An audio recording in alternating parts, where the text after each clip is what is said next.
मैंने कुछ आंकड़े जुटाए हैं। 2023 में देश की 13 लाख महिलाएं गुम हुई। एक संस्था का दावा है कि इनमें एक बड़ा हिस्सा लव जिहाद का शिकार हुआ और धर्म परिवर्तन होने के कारण इन गुमशुदा महिलाओं का पता नहीं चल पाया। दूसरा हिस्सा ऑनर किलिंग में भी जा रहा था। अभी भी देश में लव मैरिज और वो भी दूसरी जाति में अपराध ही माना जाता है। स्वयं माता पिता परिवार वाले ऐसी लड़की की हत्या कर देते हैं। कुछ समुदाय में तो पैदा होते ही कन्या को मार दिया जाता है। एक वजह बहुत बड़ी ये भी हो रही है कि परिवार, पुलिस, कानून उन्हें सुरक्षा नहीं दे पा रहा है। पर आखिर लड़कियों के आगे बढ़ने में कब तक कोई उनकी सुरक्षा के लिए उनके पीछे पीछे चलेगा?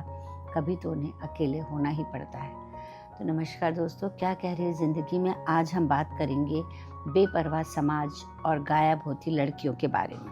2011 की जनगणना के हिसाब से सबसे ज़्यादा लड़कियों की संख्या केरल में प्रति 1000 पुरुषों पर 1090 महिलाएं हैं। जो जी समाचार के अनुसार हैं। केरल में लड़कियों की संख्या ज़्यादा होने के ये कई कारण भी हैं कि जिसमें बेहतर स्वास्थ्य सेवा, शिक्षा और सामाजिक विकास भी शामिल है।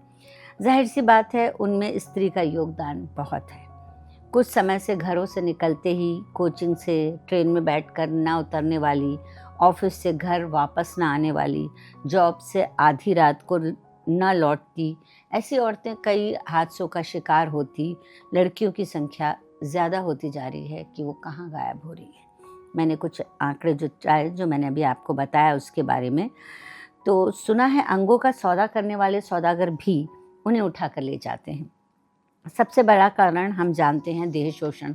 विदेशों में बड़ी तादाद में भारतीय लड़कियों की मांग है, उनकी तस्करी की जाती है। एनसीआरबी के अनुसार सबसे ज़्यादा लड़कियां मध्य प्रदेश में गायब होती हैं। ये सबसे शर्मनाक आंकड़ा है। क्यों? क्योंकि इसी प्रदेश में लाडली बहनों को धन से मालामाल कर रहे हैं, परंतु उनकी सुरक्षा पर कुछ भी व्यय नहीं होता है। मासूम बच्चियों का अपहरण करके उनका बलात्कार कर उन्हें मारकर फेंक दिया जाता है। पश्चिम बंगाल, महाराष्ट्र दूसरे नंबर पर आते हैं। आंकड़े बताते हैं कि देश में रोज़ 345 लड़कियां गायब होती हैं। ये सरकारी आंकड़ा है। इनमें से 170 का अपहरण हो जाता है, 172 गायब हो जाती हैं जिनका कुछ पता नहीं चलता है, और 2 लड़कियों की हत्या कर दी जाती है। फिर भी मैं संतुष्ट नहीं हूँ, क्योंकि मध्य प्रदेश का अखबार ना जाने रोज़ कितनी बच्चियों की, कितनी लड़कियों की हत्याओं की और बलात्कार की खबर लाता है। 2019 और 2021 के बीच जब 13 लाख लड़कियां गायब हुईं, तब चौंकाने वाली बात तो ये थी कि उनमें से 2.51 लड़कियां, यानी 2.5 लाख के करीब लड़कियां मध्य प्रदेश से गायब हुईं। हाँ, घरेलू हिंसा और आत्महत्या के आंकड़ों को तो मैं जोड़ना ही भूल गई।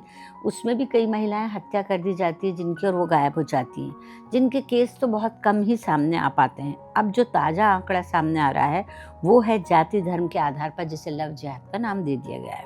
दिल्ली के अंडरग्राउंड हॉल से कई लड़कियां बरामद हुई, जिन्हें डिमांड होने पर, जब डिमांड आती है तो उन्हें नशे के इंजेक्शन लगाकर जगह जगह पर सप्लाई किया जाता है। ये बिल्कुल अभी हाल ही की बात है। 23 बच्चियों को अभी हाल में छुड़ाया गया है। देह शोषण सबसे बड़ा मुद्दा है। पर अब एक नई बात सामने आ रही है कि आतंकवादी गतिविधियों में भी इन लड़कियों का इस्तेमाल किया जा रहा है।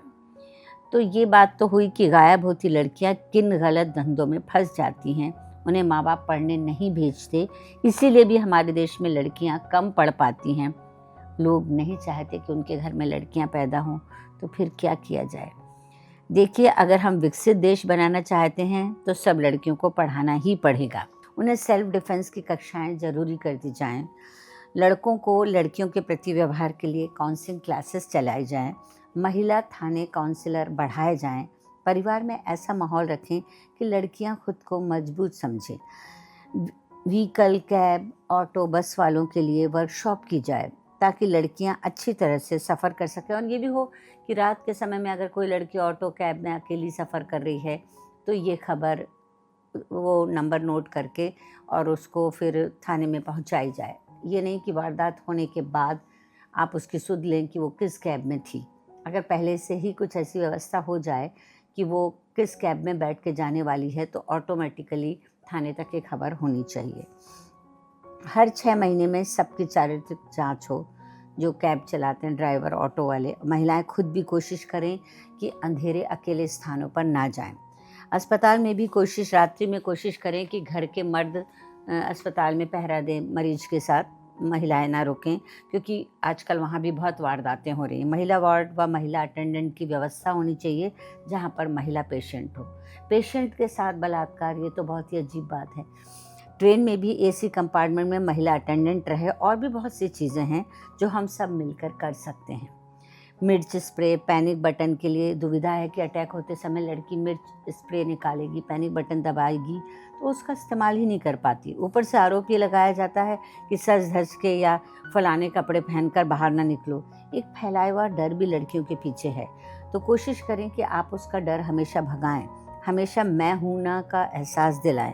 घर में प्यार और सुरक्षा का माहौल रखें, लड़कियों को मजबूत बनाएं, उन्हें सेल्फ डिफेंस कक्षाओं में खुद ले जाएं, ताकि लड़कियां घर छोड़ने का कभी ना सोचें। कई बार लड़कियां इस वजह से भी घर छोड़ देती हैं कि माँ बाप इसलिए नहीं पढ़ा रहे कि हम अकेले आएंगे जाएंगे, और हमेशा उनको पास बिठाकर पूछते रहें और क्या कह रही है ज़िंदगी। अल्फाज की दुनिया के दोस्तों, मैं ममता तिवारी, एक कवि, लेखक, समाज सेवी, व्याख्याता, यूट्यूबर, इंस्टा पे 13-14 किताबों के साथ एक डायरी, 2 आलेखों का संग्रह लिए एक माँ, एक हमसफ़र, दोस्त, मददगार, बाहें फैलाकर अपनी दुनिया में आपका स्वागत करते रोज़ पूछती हूँ और क्या कह रही है ज़िंदगी।